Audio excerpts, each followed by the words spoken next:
Welcome back to the Pinellas Beaches. JB here with meteorologist Eric Stone. And in Eagle 8 HD, we've got News Channel 8's Jeff Patterson as we follow Eagle 8 HD live at the Pinellas Beaches. And it is an absolute disaster here for multiple reasons. But one of the reasons why is the sand. An immeasurable amount of sand has piled up here on the roadways, being pushed in by record-level storm surge as a result of Hurricane Helene, a Category 4 monster that made landfall in Florida's Big Bend, but not without leaving its mark on the Tampa Bay area. Let's check in with News Channel 8's Jeff Patterson in Eagle 8 HD. Jeff, have you ever seen this much sand not where it's supposed to be? JB, is just stunning how much sand has come in, tons and tons of sand. And I can tell you, I know that crews have been out here 24 hours a day. They brought huge lights out here so they can work at night. You see a backhoe down there right now working to clear sand from a roadway. But there is much more work to be done. I was up in Paso Grill the other day, and they worked to clear those streets. But now we are above Sunset Beach, and there's a lot more work to be done. Those huge piles of sand are stacking up in front of people's homes. There's debris in the sand, so they can't just push it out back onto the beach. They'll have to go through it, make sure that it is clear of debris before they can put it back. Basically, what you're seeing is essentially sand dunes and beachfront that has now come up into the beach communities, into the homes and onto the streets here for Sunset Beach. And so getting in and out of here is not easy. I know people who have homes down there, they've had to walk in to get access to their homes, and they're not able to drive in at this time. There are some emergency vehicles down there, but you cannot drive your personal vehicle in there at this time. There's still power company crews. There's still emergency crews. First responders have been going door to door to make sure that there are no more victims from this storm. So there's a lot of work to be done. And it's just enormous. The other thing I will say, JB, is, I was down at Sanibel Island, Fort Myers Beach, after Irma, and the level of destruction was different because that was also a wind event. There was clearly some storm surge, 15 feet of storm surge on Fort Myers Beach, Ian. And so I got my ice storms mixed up, Ian and Irma. That was Hurricane Ian, and the wind event destroyed buildings. We're seeing mostly intact buildings. However, when you have 5 feet of water coming in the first floor, it does significant damage. It doesn't mean that they won't be able to recover, but it's just a different kind of destruction, if you will. Yeah, I mean, we're looking here at piles of sand pushed to the sides of the roadways, Jeff. Clearly, the plows have made their way through, and I said this earlier to Eric. Eric, this looks like a snowstorm. Like when the plow comes through in New York, New Hampshire, Vermont, and pushes all that snow off to the side of the road. I mean, that's what we're looking at here with the piles of sand. I've just never seen this volume of sand as a result of storm surge. Yeah, and this is what you and I were talking about earlier, a different kind of aftermath, where with Ian, there were a lot of buildings, old houses that were pre-Andrew, that were completely demolished, lots of roof damage and whatnot, windows, doors blown out, and you're not really seeing that here. You're seeing the storm surge itself only here. I do wonder, Jeff, if you've seen any of this sand being put back onto beaches yet. I don't think that's happening as of yet, but I did see there was some sort of bulldozer or some equipment over there on the beach. I'm just wondering if they've started to put some of this sand back on the beach, or maybe that'll be something they do later. So the one thing that is striking me as we're flying above it right now, you can see families walking in just pulling wagons, because if they want to have water at their house right now, they have to bring it in if they didn't pre-stock supplies before the storm, because there is no power out here, there's no running water out here, and so these individuals who are working hard to clean up their homes, to get their lives back, are having to bring things in by pull wagon. But you're right, there are, I can see backhoes down on the beach right now, but they're cleaning debris out. They're not pushing the sand back because, again, when the sand came in from the Gulf of Mexico, from the beaches and from the sand dunes, it also brought with it chairs, aluminum, plastic, PVC fencing, other debris. They will have to go through all of that sand before they can just push it back onto the beach. This is not a simple process, or at least it's not a quick process. So there's, as we keep saying, a lot of work to be done on behalf of the cities, the municipalities, and the people who live here. Take a look at that car pushed in by the storm surge, completely surrounded by sand. We've seen a number of vehicles out here that are just basically when the storm surge came in, the sand was kind of fluid. Now it has congealed or solidified around these vehicles, and they're buried up to above the wheels in some cases in this sand. It's going to take a while to dig them out, and then of course those cars are worthless now. You cannot drive them; they're going to be ruined. And we've seen some really nice cars out here that have been ruined by sand. And I know that a lot of people have pointed out that there are EVs out here that have burned. Well, it doesn't really matter if it's an EV or a gas fuel-powered car. If it's flooded by that much sand, the car is going to be worthless one way or another. So it's an unfortunate thing that people didn't get their vehicles and themselves out of harm's way before the storm surge came in, because I went to several homes today where, there are 9 people who passed away as a result of not evacuating before the storm. 9 people who were in an evacuation zone who did not leave before the storm, and those 9 people lost their lives because of the storm surge. The sheriff's office says that in most cases, if not all of those cases, those individuals drowned as a result of the storm surge. I talked to neighbors today from a couple of those homeowners. We're talking about people in their 70s and 80s who had limited mobility to begin with. And for one reason or another, their personal reasons, they chose not to evacuate, and they lost their lives because of it.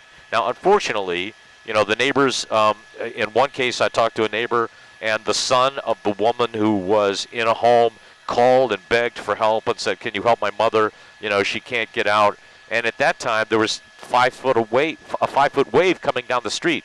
It was impossible for them to risk their own lives to try to get to her. And even if they'd gotten to her, I'm not sure they could have gotten an 80-year-old woman out through 5-foot waves. It's, there comes a point where it's just impossible to help. And so, we implore people, especially if you have limited mobility or special needs, or someone in your family who does, or a friend who does, come up with an evacuation plan before the storm. Make sure that individual is comfortable leaving and that they have a plan before the storm. And so some people are, intransigent. They don't want to leave for one reason or another. One woman said, "This is my home, I'm not leaving." Unfortunately, she did not live.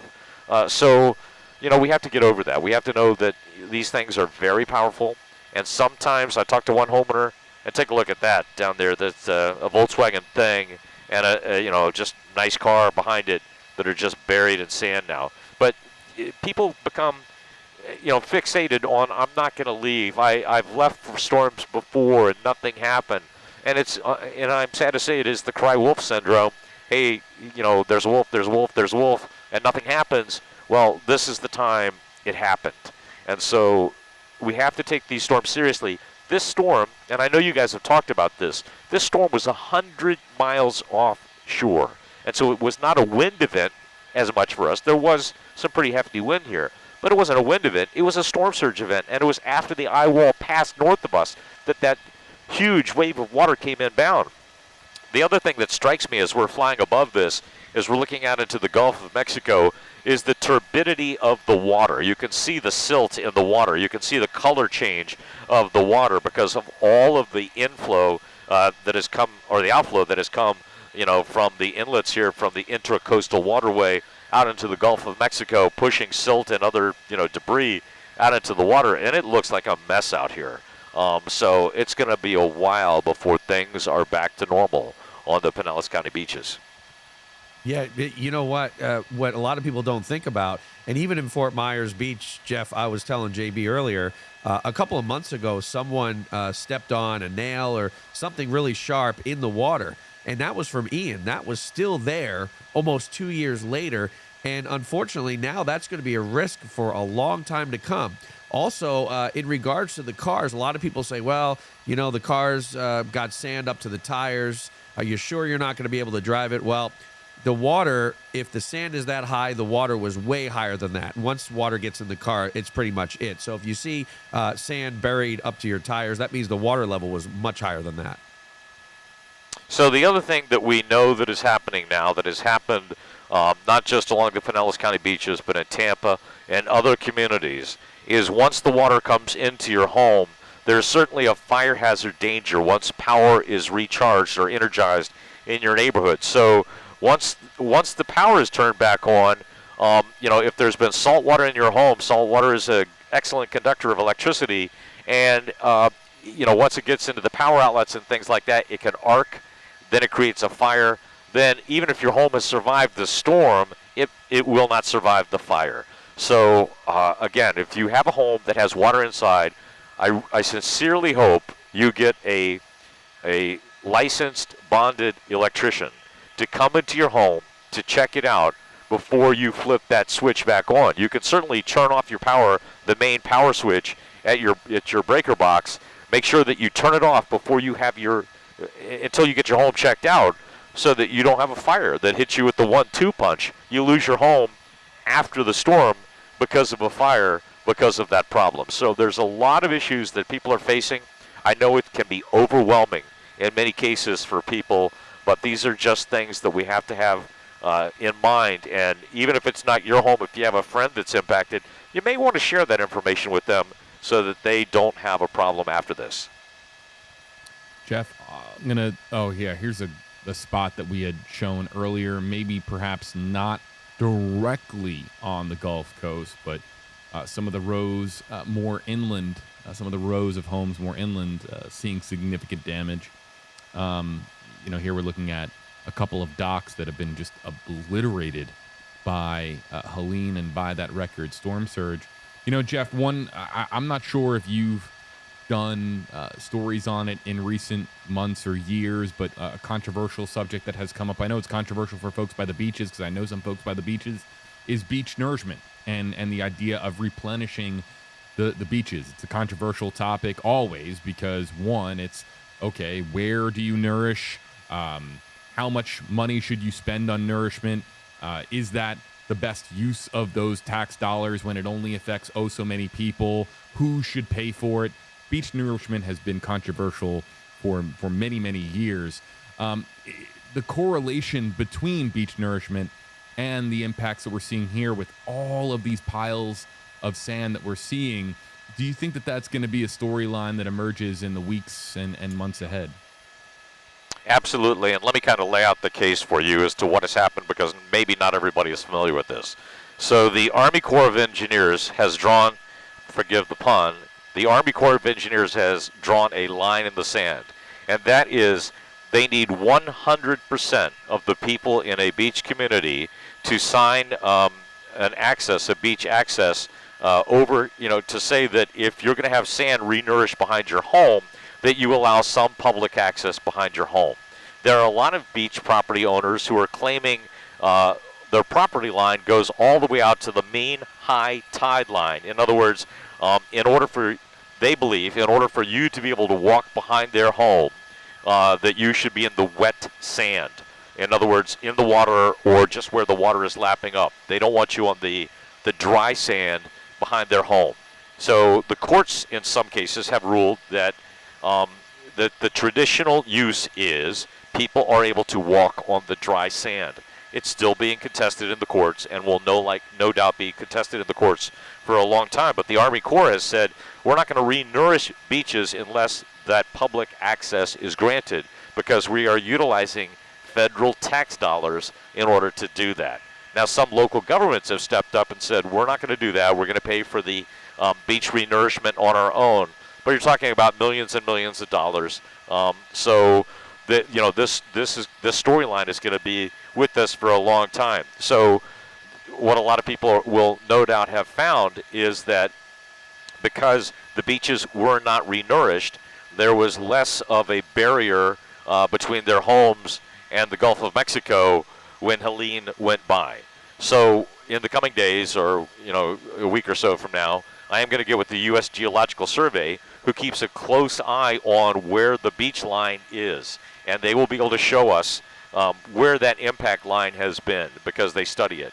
They have markers, they have aerial photographs, they have satellite photographs showing them where the beaches were before the storm and where they are after the storm. And we will be able to clearly see what the impact of those decisions has been. It's a fascinating conversation, one that impacts, countless miles of coastline. We have so much tremendous, just so many tremendous stretches, Eric, of beautiful coastline that is premier, pristine property in our area. And so this is going to be a talking point because it's us versus Mother Nature when it comes to beach nourishment and how much sand actually exists between a property itself, a structure itself, as Jeff has noted, and the Gulf, correct? So, yeah, I think I can really put a good analogy to this. It's basically like people putting sandbags, right, along their house and along their doors, whatever. And to a certain point, that's going to help, right?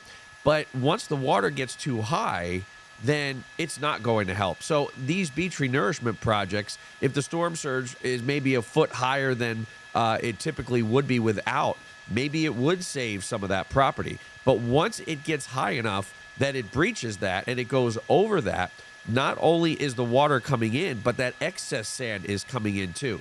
So it's almost pointless if you get a storm surge like this. It's not going to help. In fact, the renourishment would hurt. But if you get a smaller storm surge, then maybe, like if you had sandbags around your property, maybe it would help a bit.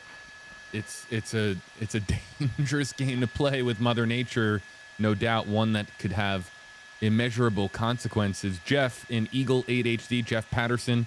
Before we let you go, Jeff, any final thoughts? We know you're getting ready for News Channel 8 at 6 o'clock. We know you've got a team up there with you in Eagle. What are you paying attention to from the sky and in the days ahead? So I've just been stunned by tons and tons of sand out here on the beach and the work that is going on to clear that. I have friends who have homes out here on the beaches that had significant amounts of water inside of their homes. Some of them are struggling to recover, to be honest with you. So one friend in particular, we're trying to get together a work party to go to his home because he's not physically able to clear everything out on his own, and he's going to need some help. And so there's probably a lot of people who have friends and family and neighbors like that, and I would just implore people, if you have the ability and the time, the physical ability and the time to go help someone, boy, this would be the time after they reopen access to the beaches. This would be the time to help somebody out. News Channel 8's Jeff Patterson. You'll see him coming up on News Channel 8 at 6 o'clock with the entire Eagle 8 HD team. We appreciate you watching, folks, as Eagle 8 HD continues to survey the damage in the aftermath of Hurricane Helene. Jeff Patterson, we saw him at Cedar Key. Now we see him in the sky above, of course, the coverage area. Be sure to check him out tonight on News Channel 8, 6 o'clock. Thanks a lot, Jeff. All right, take care. All right. Back here with you in the Stream Center. Full coverage continues on WFLA.com.